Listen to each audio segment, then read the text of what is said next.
Ito po, papansin. Nabanggaan po kasi ako ng motor. Nabangga ka ng motor? Pero hindi po ako mismo yung nabanggaan ng motor yung motor ko. Tapos natungga ako.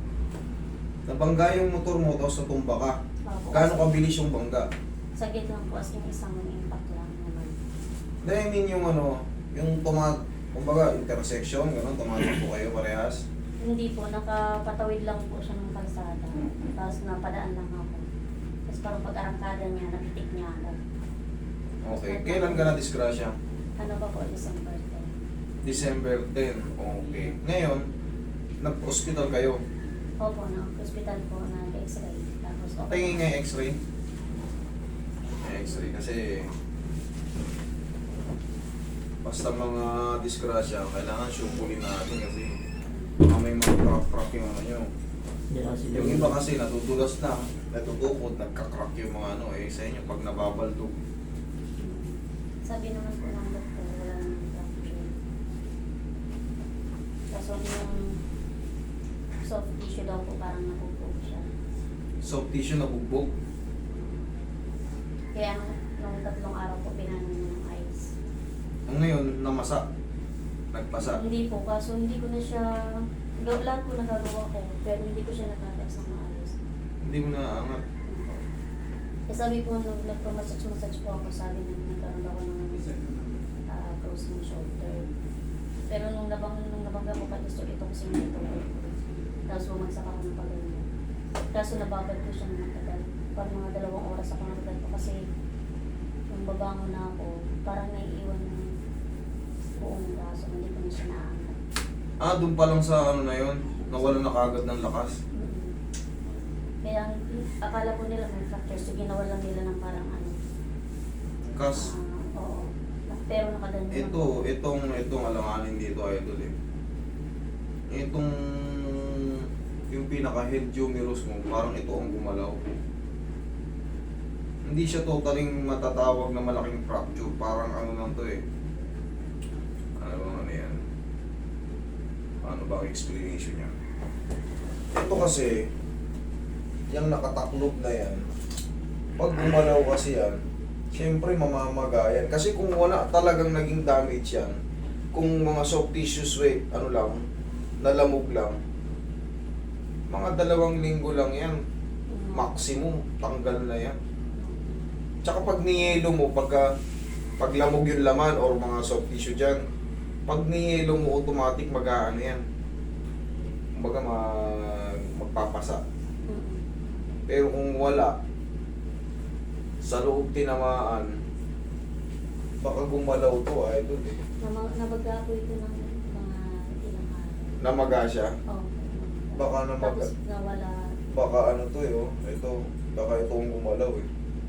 Kasi kung simpleng tumba-tumba lang, hindi ka aabutin ng kamo, nung pagkaano mo, talagang, Naiiwan ako siya.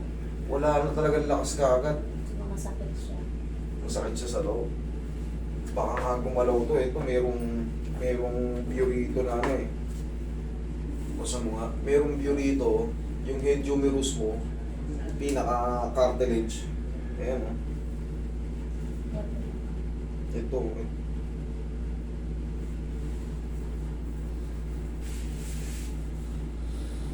Ito, merong burrito na parang may ano eh, nag-lining eh. I-consider ko na to kasi nawalan ka pala ng lakas eh. Yung bilog na yan, dapat yan malinis yan eh. Dito naman sa siko, okay naman. Okay naman yan pag ganyan, walang mga highlighting. Pag may nag-highlighting, dun kasi, yan, tulad yan, nung nag-highlighting white. Yung parang ganon, dapat yan malinis. Yan, dapat yan ganito. Yan, ganyan kalinis. Yan, ganyan kalinis.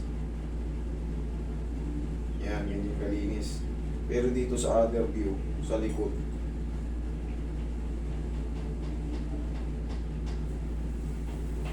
sa likod ng view, mayroong ano eh, ito. December, January din, 1 buwan. Pero nag-ano naman po siya, nag-improve kasi dati hindi ko ko siya nagaganyan, hindi ko po siya nagaganyan. Lahat po nagagawa ko. Hindi, Pero ito hindi talaga. kumbaga, sabihin na natin unting-unting gumagaling na. Hindi naman siya malayong ano eh, hindi naman siya totally matatawag na fracture talaga. Parang ito, Nauntok siya. parang ito ah. Pag sinuntok ko yung pader, ano mararamdaman ko niya? Hindi talaga totally mababali ito. Pero yung buto, parang mangingilo yan. Maaring maapekto yung daliri ko na kasi sa joint yan, sakit. Hindi ko mai-grip, paaring ganun ang nangyari. Tapos syempre, eventually, maghihilom din. Kaso, possible 3 to 6 months. Ganun ang i-consider ko dyan. Alam mo kasi kung talagang dito lang yan sa mga karne-karne, baka nga ano lang yan, 1 linggo hanggang 2 linggo, okay na yan. Isang buwan na mahigit eh. Yun ang first theory ko ah. Kasi, hindi basta-basta nagpo-cruising shoulder, mahabang proseso. Yun, sa kanya, hindi naman talaga cruising eh. Nung araw na bangga niya, naramdaman niya na kagad na walang lakas eh. Ang pinakagagawin ko dito, hindi ko iaangat, hahatakin ko. Kasi, base sa assessment ko, parang may gumalaw yung ano niya. Hindi siya totaling nabangal, umangat. Parang may gumalaw lang ng konti dahil sa pagkaka-impact ng ano. Tapos, ilang taon ka na? 37. 37. Nasa pasok ka pa sa sa 3 months. Isang buwan ngayon, mag-antay ka pa ng 2 months ito. Yun ang pinaka palambutin ko lang. Yun ang pinaka ko rito. Kasi galing ka na sa hospital eh. Wala rin makita eh. Opo, walang fracture. Wala. Pero, sabi nga sa'yo, tol, pagka normal lang kasi na, yan, nalamog to.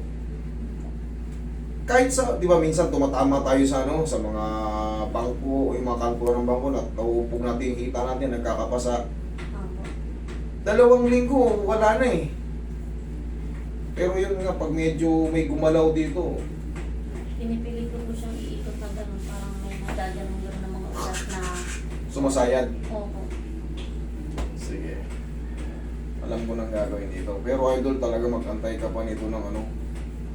Pero Gagaling din to, antay ka lang. Hindi kasi hindi to frozen shoulder, kaya gagaling to. Hindi to ordinary yung frozen shoulder. Kasi nakuha mo siya sa sa pagbagsak sa motor eh. Saka doon pa lang, alam mo na, nawala na talaga ng lakas eh. Ang karaniwan kasi mga frozen shoulder, naiipit sa pagtulog, tas unti-unti. Dati, yan, pag ginagaya, masakit-sakit pa. Susunod ng mga linggo, ganito na.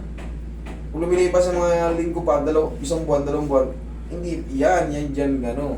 Ang frozen shoulder, paunti-unti, masakit lang muna. Sa'yo, totally hindi mo maigalaw kagad eh. Tsaka kung putol naman ang nito, putol ang mga ligaments, o putol yung mga tendons, hindi mo maigagalaw yan. Yun naman ang worst case scenario. Magiging gulay yan pag naputulang ka ng mga ugat dyan, or mga litid, mga... So, parang naano lang po siya. Tanggalin ko lang yung pagkapakat, napakatol. Ano ngayon? January, February, March.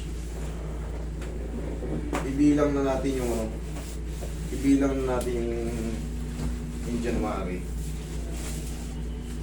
Aangatin ko lang kung sakaling.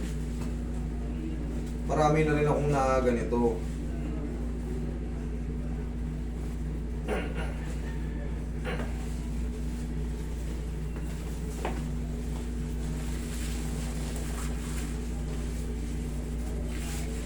Bata ka pa naman eh.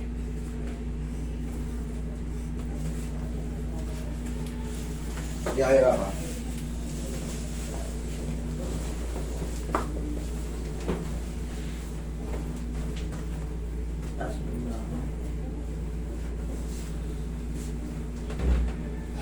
Dalawang kamay ko sa tiyan. Okay, relax na. Inhale. Exhale. Diyan ka lang muna, huwag tatayo.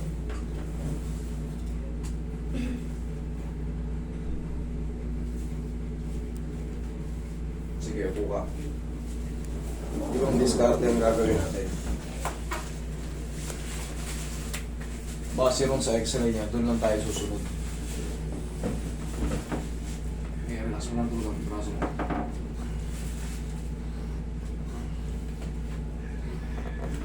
Thank you.